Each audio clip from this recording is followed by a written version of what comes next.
আসসালামু আলাইকুম প্রিয় দর্শক, আমন্ত্রণ প্রেস টিভি বাংলায় আন্তর্জাতিক সংবাদে। শুরুতে জানিয়ে দেব সংবাদ শিরোনাম, এরপরে থাকবে বিস্তারিত। ১ ঘণ্টার মধ্যেই ইসরায়েলের নিরাপত্তা ধ্বংস হয়ে যেতে পারে, হিজবুল্লাহ নেতার হুঁশিয়ারি। এদিকে ইরানি বিজ্ঞানীকে হত্যায় সহযোগিতা করা গুপ্তচরের ফাঁসি কার্যকর। জানাব ফিলিস্তিনের পাশের দেশে ইসরায়েলের ড্রোন হামলা। ২৪ ঘণ্টার মধ্যে বড় বিপদে পড়তে পারে ভারত, ট্রাম্পের হুঁশিয়ারি। এবং সর্বশেষে জানাব ভারতের ৯ সেনাসহ ১.৫ শতাধিক নিখোঁজ। আকস্মিক বন্যায় ভেসে গেছে পুরো গ্রাম। দর্শক, এতক্ষণ শুনছিলেন সংবাদ শিরোনাম, এখন বিস্তারিত। ১ ঘণ্টার মধ্যে ইসরায়েলের নিরাপত্তা ধ্বংস হয়ে যেতে পারে, হিজবুল্লাহ নেতার হুঁশিয়ারি।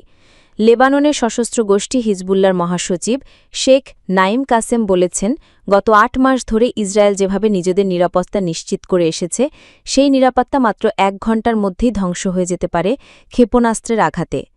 মঙ্গলবার ৫ আগস্ট এক টেলিভিশন ভাষণে হাজ রমজান নামে পরিচিত ইরানের ইসলামী বিপ্লবী গার্ড বাহিনীর IRGCর শহীদ ব্রিগেডিয়ার জেনারেল মোহাম্মদ সাইদ ইজাদির শাহাদাতের ৪০তম দিন উপলক্ষে তিনি এসব কথা বলেন।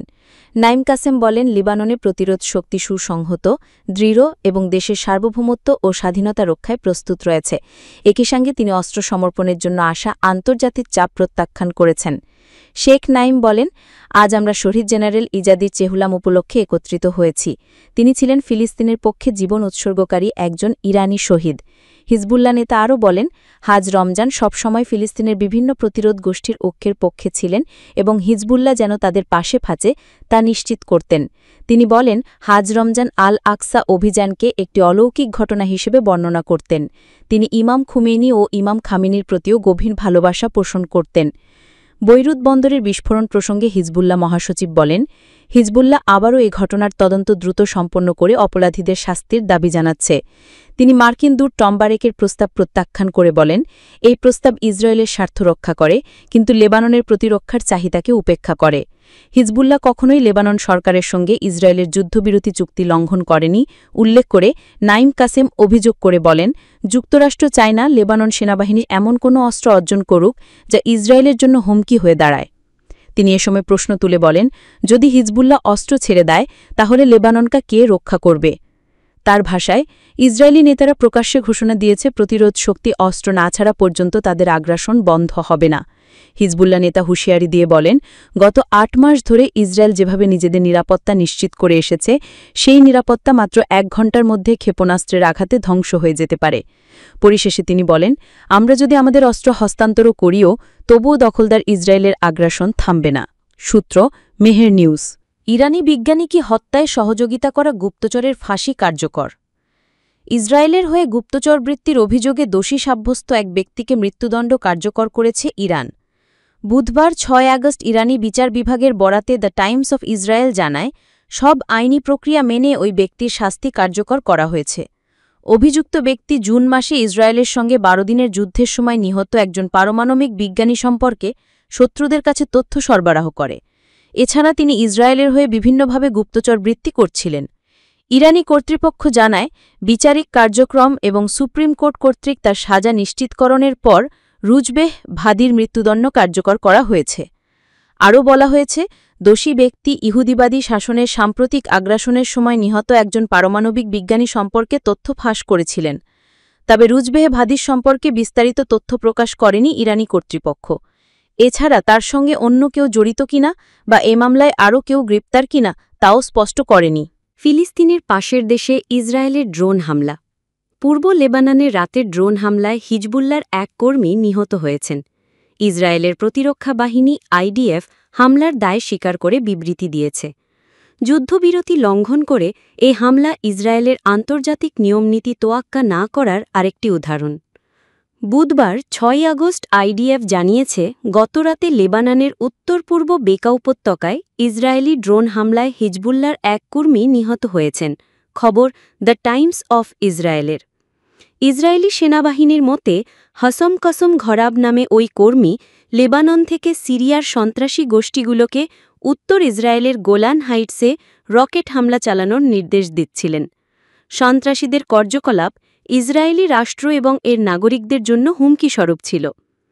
2024 সালের নভেম্বরে যুদ্ধবিরতির পরও আইডিএফ লেবাননে হামলা চালিয়ে আসছে। সেসব হামলায় 230 জনেরও বেশি হিজবুল্লাহ কর্মী নিহত হয়েছেন। ইসরায়েলিদের দাবি হিজবুল্লাহ যুদ্ধবিরতির শর্ত লঙ্ঘন করায় আইডিএফ অভিযান চালাতে বাধ্য হয়, কিন্তু লেবানন দাবি করছে বারবার চুক্তি ও সার্বভৌমত্ব লঙ্ঘন করে ইসরায়েলি আগে হামলা চালাচ্ছে। এদিকে গাজা দখলের পরিকল্পনায় আরও এগিয়েছে ইসরায়েল, আর সেই পরিকল্পনা নিয়ে কথা বলেছেন মার্কিন প্রেসিডেন্ট ডোনাল্ড ট্রাম্প। ট্রাম্প তার বক্তব্যে বেঞ্জামিন নেতানিয়াহুর সম্ভাব্য পরিকল্পনায় সায় দেন, ইঙ্গিত দেন ইসরায়েল এমন পদক্ষেপ নিলে তিনি বাধা দেবেন না। খবর দ্য টাইমস অফ ইসরায়েলের। স্থানীয় সময় মঙ্গলবার প্রেসিডেন্ট ট্রাম্প বলেন, গাজার মানুষের খাবারের বিষয়টি তিনি বেশি মনোযোগী। ইসরায়েল যদি গাজার পুরো এলাকা দখল করে নেয়, সে বিষয়ে সিদ্ধান্ত নেওয়া তাদের ওপরই ছেড়ে দেন তিনি।